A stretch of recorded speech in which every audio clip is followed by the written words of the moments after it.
My name is Tony Litt. I'm the MD of Sunrise Radio, and it's my immense pleasure to bring you the official Sunrise Radio podcast. We are the #1 commercial Asian station in the United Kingdom, with many firsts to our name, and we continue to be the voice of British Asians who have given us their love and loyalty over 30 years. It's a legacy we cherish and a responsibility that we don't take lightly. Our aim has always been to entertain the listeners with the best of Bollywood and Bhangra, while also addressing their concerns. A real voice for the community, a vibrant community, and a great nation. We are proud to be British and Asian. This podcast is a compilation of some of the things we do on the station, with a stellar lineup of presenters who each have their own personality and style. It's entertaining, informative, engaging, and we hope you will enjoy it here as a podcast if you are unable to tune in to the radio. Don't forget to subscribe and tell your family and friends about this podcast, and do leave us a comment on what you think. We'd love to hear from you. All the best always. Team Sunrise. The UK's biggest station mix. Sunrise Radio. Hi, this is Anushka Arora. As always, lovely to have your company for the Sunrise Radio podcast. And this week, I have another special guest on the show. Here we are, Content Creator Week Day 2. I am joined by Body by Ekam. Hello. Welcome to Sunrise. How are you? I'm good. Thank you so much for having me. I am so happy you're here today. Actually, one of my favourite topics to discuss is health and fitness. I'm excited. All right, Ekam, so let's start. Let's start with your journey. Let's start. You tell me how you got into becoming a PT. You know, you have your own gym. So tell me a little bit about that journey. So I started my fitness journey in 2016 during my last year of uni. Obviously, uni, as it does for a lot of people, you have loads of takeaway, you're drinking a lot. Yeah. So my weight had gone up quite a lot, and I was in a place where I was very insecure and not really confident in myself. And I just decided to take the plunge in my final year, kind of just trialing and erroring my own stuff. And then, yeah, it just kind of stuck from there. And I think I fell into personal training just from documenting my own journey on Instagram. It was never the goal to be a PT or be self-employed. Oh, wow. So I kind of really fell into it, but I am very grateful. Oh, that's amazing. And tell us a little bit about your brand, your gym, Body by Ekam. I mean, you say that it is a female-led brand. So talk to me a little bit about that side of it. Yeah, so I think, you know, it being a female-led brand, I guess coming out my own journey and seeing the change in myself, I completely feel like I am a different person to who I was like 8-9 years ago.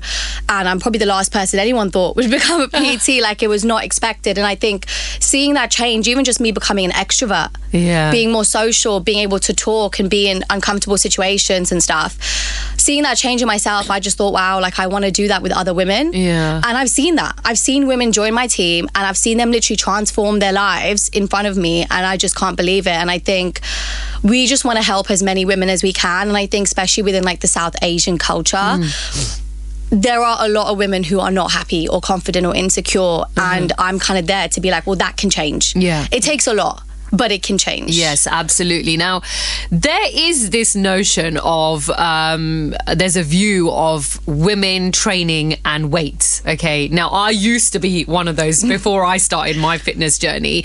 I remember going to the gym one day, and this PT approached me, and he's like, oh, you know how, he was just asking me what I do. And at that point in time, I obviously knew nothing about like being in the gym. I was just literally on the treadmill, you know, doing like a 40-minute like walk, and that was it.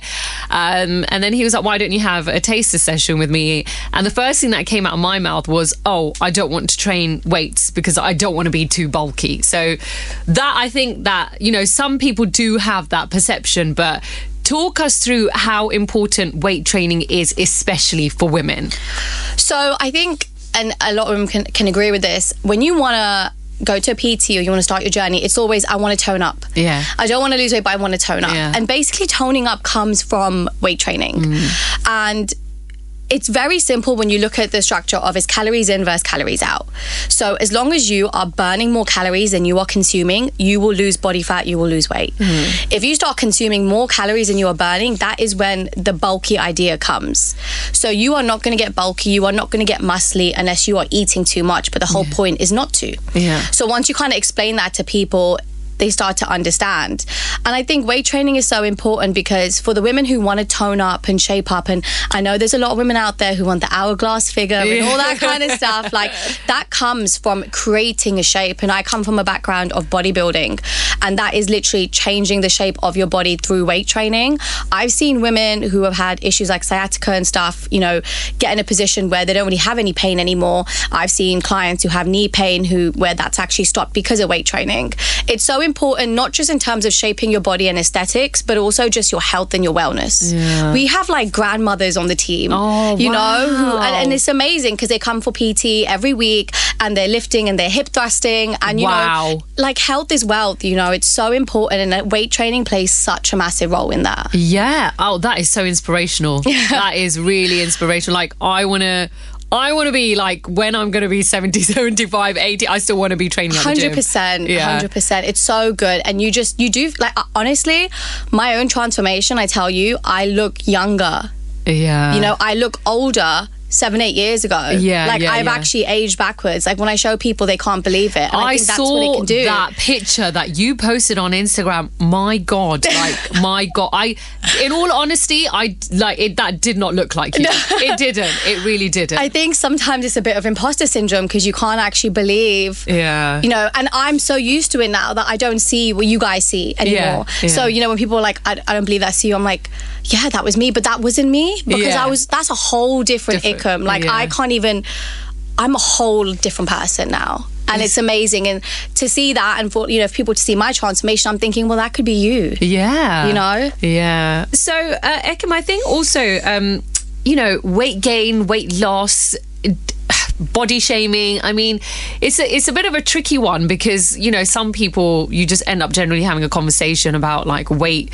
You know, sometimes it's oh, you've lost so much weight, or oh, you look really well. Do you think that is a healthy conversation, or do you feel like somebody would get offended by that? I mean, which way does this go? I think it's really tricky because it depends on the person, it depends on the environment, it depends how the question is asked. I know for me, when I started my weight loss journey, it was so amazing to have people say to me, oh, have you lost weight? Like, oh, you look really good, because you're doing this journey, and you know, we're all human, we all enjoy a bit of external validation, we all deserve a bit of validation. So for strangers or work colleagues or family members or friends to comment on your weight loss, it's a good feeling. It's that kind of positive reaffirmation of like, yeah, I'm doing the right thing, I feel good, people can notice it. Otherwise, it's easy to be on your journey and feel a bit disheartened, you know, if the scale weight doesn't move or you can't see the changes. So I know for me, it was nice. And for a lot of my clients, like, they will check in with me weekly and say, my colleague said that I look really good. Like, they've asked me questions. I'm like, fantastic. That's one way you can measure progress, is compliments. However, if you flip it on its head and there may be someone who is trying to gain weight and, you know, has a past of maybe anorexia or something like that, and, you know, they go to work and someone says, oh, you know, you've lost a bit of weight or something. Obviously, that's hard because that's not what they're trying to do. And I think how you word it is super important, and how you say it. I think if it was me and I was in like a work environment and I could see someone had lost weight, I might say, oh, you look really good. You know, are you doing anything right now? You know, you look fantastic. And it's just how you say it, because you don't really know anyone's journey. But let's say for the majority of women who are trying to lose weight, it's a nice thing. It's a nice compliment. And it can go a long way. But just how you word it, and also maybe from a cultural perspective, is hard, because I know with my own journey growing up, I was also always called like Moti and stuff like that, you know, and it's a joke to an extent, but it does kind of leave a mark. But the problem is as well is in our culture, you know, 1 minute you could be called a bit overweight, a bit chubby, and then when you do something about it, it's oh, you don't look well, your eyes are sunken, you've lost too much weight. So true. So I think also for a lot of people, it's, you know, this is your journey, it's your body. You know, something we need to do as women in the South Asian community is build thicker skin. And I say to a lot of my clients, you know, take it in one ear, out the other. Do what you're doing. Tell them, okay, thanks very much for the advice. Like, thank you. And then carry on, because, you know, no one's gonna respect your journey or support your journey like you will for yourself. So you just have to put the utmost respect on it yourself. So building that thicker skin will definitely help, and that's something I think each individual who's on any type of fitness journey needs to do.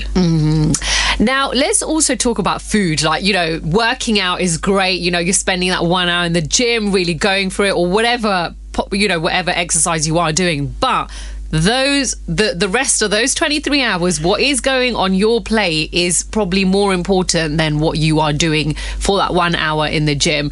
Food wise, like, how do you explain this to your clients so that they understand, like, you have to eat well also in addition to working out?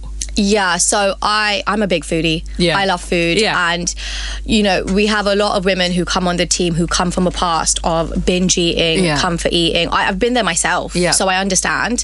And we've come from an upbringing of do not waste food. Yeah. You know, and that's very hard to change that narrative and mindset that you've been taught growing up.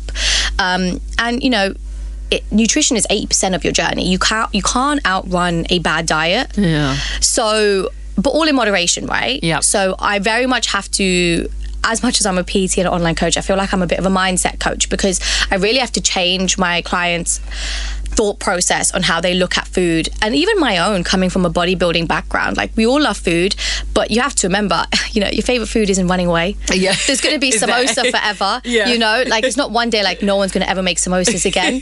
And you have to just remind yourself that I'm not going to let this food control me. Yeah. I will choose when I want to eat it. Yeah. And you have to have that mental talk with yourself. And that's something I did a lot with myself, you know, when I was in my bodybuilding preps, because that was a very regimented approach. For a lot of my clients who are lifestyle clients, it's very much like 80% be on it, 20% enjoy. Yeah. As long as you're smashing your goals, you're having your meals, you're staying within your calories, and you're getting your workouts in. If you want to go out with the family for a nice meal once a week, that's okay. Yeah.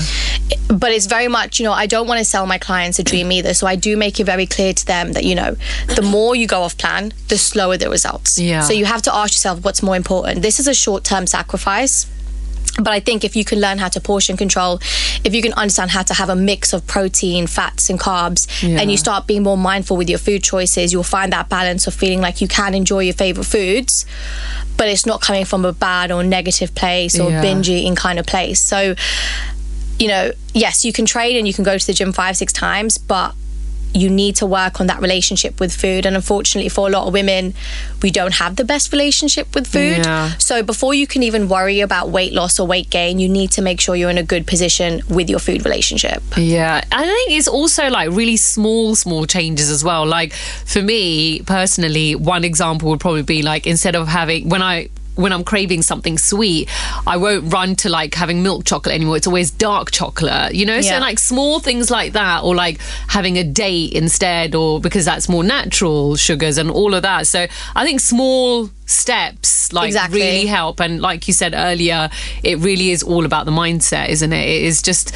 training yourself, your mind so much, and then I think eventually your body does get used to it, and you don't even run to those kinds of foods anymore. Exactly. I mean, some of my clients, they'll get so used to eating clean and healthy that when they go for a takeaway, you know, they check in and they're just like, my body just isn't sitting right, my digestion's all over the place, because you've got to a place you're eating clean whole foods, and that feels good. So as soon as you have a takeaway, like, not that it's not it's a problem, but you'll feel the difference in your body, and that's where you start changing your habits, because you want to feel good internally as well as externally. Absolutely. And that comes through what you put in your body. Yeah. Another interesting, like, you know, conversation and question that often comes about in my head anyway is protein and protein powder. I mean, like, and supplements and food supplements and all of that. I mean, what is your view on, like, I personally don't take any protein powder. Like, I would always try and take, like, you know, a protein, like, or chicken, meat, fish, or whatever, or tofu, whatever it is. But what is your view on this whole, like, adding protein powder to, I mean, it's completely up to you, but I think with South Asian culture in the background, you know, we have we don't eat enough protein. You know, it's a lot of lentils and chickpeas. And I have clients who are like, can I have this as protein? And I'm like, that's not protein. Yeah. So it's a lot of education to my clients around protein and supplements. And personally, for me, I take protein powder. That's probably the only supplement I really take. You don't need to take anything extra. Some people take things like creatine. But the reason I take protein powder is because I like to have a source of protein in every meal. And the more protein you have, the better recovery, the better muscle growth, and you feel fuller for longer. Yeah. So it's actually having enough protein to be smart when it comes to your eating habits and your food choices.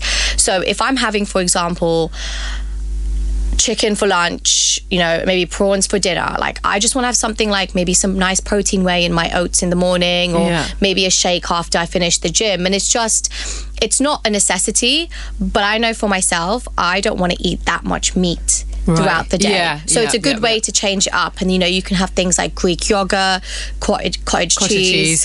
We have a lot of vegetarian and vegan clients on the team. Yeah, how does that work with them? I see, I find it really difficult, like on my veggie days. I'm like, I just feel like I don't get enough protein. So I'm just like, you know, where do I get that protein from with being vegetarian? To be honest, I feel like now it's so much easier to diet and be on your fitness journey than it was like back in 2016 when I first started, because I know not a lot of people are keen on like the processed fake meats and stuff. But I think it's just basically understanding that you got to figure out that, you know, there's a strategy to it. So you don't have to have the fake meat forever. But even if it's short term to get you to your initial goal and then being able to wean it out, it's about understanding that, it might not be the best thing for you, but you kind of have to like pick and choose your battles. You can't have just a carbohydrate and fat-based diet. Obviously, for our vegan and vegetarian clients, we give them the option of protein whey. They can also have the option of like veggie protein options. There's so many options now. Some are much cleaner than others. And also they have the option of like, you know, Greek yogurt, cottage cheese. So there are a lot of protein options out there. We have clients who are vegetarian but eat eggs and stuff. But for someone who, let's say, doesn't want to have the fake meats and doesn't eat egg, I would recommend the protein whey just to get a little bit of protein in there. It's so important and it goes so underrated, but it will make a massive difference to even how you shape your body and how full you feel. And that's really important. Otherwise, it'll be hard for the journey to be sustainable. So I think you have to think about what your options are and understand that you do need the protein. Where it comes from is up to you, but you can't say no to everything. So you have to pick and choose, and it's not forever. Yes, interesting. All right, 1:41. Let's take a quick break. And actually, I do really want to talk to you about your bodybuilding journey. So Ekam, you've mentioned bodybuilding a couple of times. Talk us through your bodybuilding journey. Like, you used to be a bodybuilder? So I mean, I think that was kind of a trademark that I created for myself. Again, just naturally, being on my journey since 2016, I naturally fell into bodybuilding after a few years because I wanted to test my discipline and my mental resilience. Bodybuilding is it's not for like the weak-minded or faint-hearted. It's very, very tough. But I wanted to challenge myself and do something I'd never done before. And, you know, I think that's probably the most accomplishing thing I've ever done in a sense. And I've done 3 seasons of bodybuilding and I've now hung up my heels. Wow.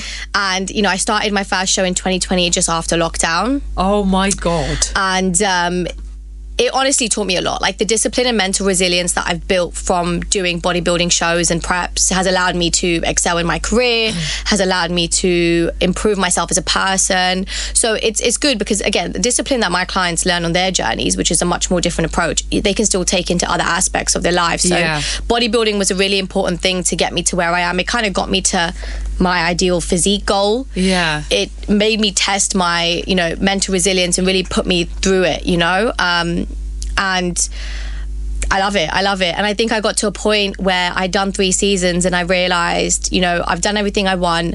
I made a name for myself as, you know, one of the first South Asian female bodybuilders. I was just gonna come to you being a South Asian bodybuilder. Like, in terms of like family, how did they take to that? I mean, because it's not like a I don't want to use the word normal. Yeah. It's not like an everyday thing that we see a South Asian being a bodybuilder.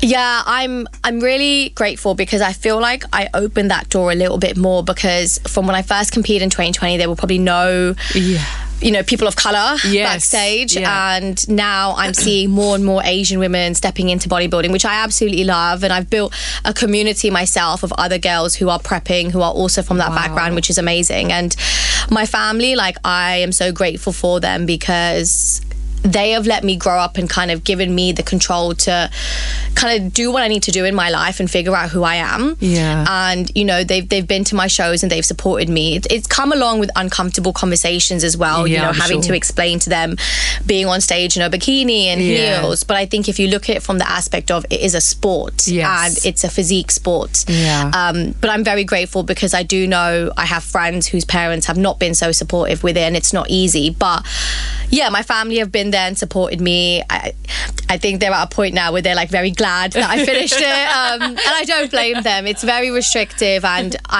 one of the reasons why I finished the sport is also because I'm just ready to now give back to my loved ones. I spent years focusing on me and being selfish, and I'm forever grateful for that, but now it's time to give back to everyone who supported me for the last few years. Do you think it's selfish though? Like, do you think that's the right word to use? Yeah. Really? Bodybuilding is a very selfish sport because your prep is the number one thing. Nothing can overpower your prep. Not your job, not your relationship, not your friends, not your family. You cannot let anything stray you off. It is selfish. You know, it can make or break relationships. It can cause so many issues. But with a good support system, which I'm so grateful to have, it can really be everything you need to kind of excel in your life. And I'm so grateful that I got to experience that, and I've been able to do preps with friends alongside me who are going through the same thing. And it is selfish because everyone has to accept that you're not going to put anything else first. And all my friends and family accepted that and let me do what I need to do for 3 seasons, for 3 years straight. And that's why now I feel like it's my turn to give back. Oh, that is lovely. That is really, really lovely. Now, I have some questions for you, okay? So there's a little bit of a game. This or that, okay? So you tell me what you prefer out of meal planning or tracking calories. Tracking calories. I love the flexibility. Home workouts or gym workouts? Gym workouts because I love a hip thrust machine. Oh, we love a hip thrust. Nando's or Indian food? I mean, I did bodybuilding, so of course I love chicken and rice. It has to be Nando's. Morning workout or evening workout? This is quite interesting, actually. You know what? I am a morning girly. I always do CrossFit or Pilates fasted in the morning. Okay. And I tend to train bodybuilding style around midday, but you won't catch me in the evening. No, never. not an evening girly. Upper body or lower body? Of course, lower body. We all want the nice thick legs. We do. Hip thrust or squats? Hip thrust forever. Oh my God. All right. So myth or fact, you can't have carbs after 6 p.m. Myth. Yeah? Yeah. South Asian diet has a good amount of protein in it. Myth. It's got a good amount of carbs in it. Yeah, that we know. Doing cardio will tone you up. Myth. Fasted cardio can burn more fat. Fact. It can tap into your fat stores if you do it first thing in the morning, so it can help. Great. I'm going to have to do cardio first thing in the morning now.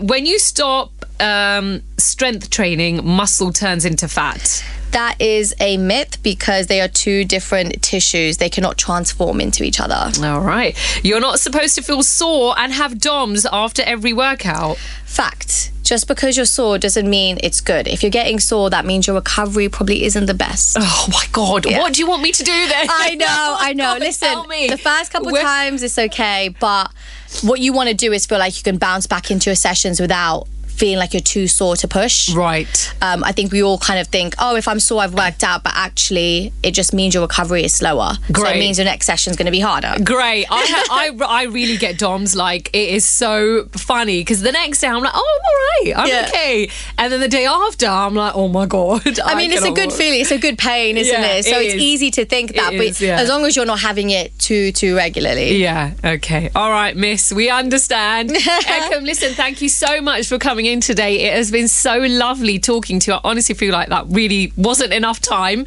because I still have so many questions. But thank you so much for all your inspirational stuff that you've spoken about. Your journey alone is just incredible. Like, it is so incredible. Thank you so much. I really appreciate you guys having me. This has been so fun. Thank you so much, Ekam, and we'll see you soon in the gym. Bye.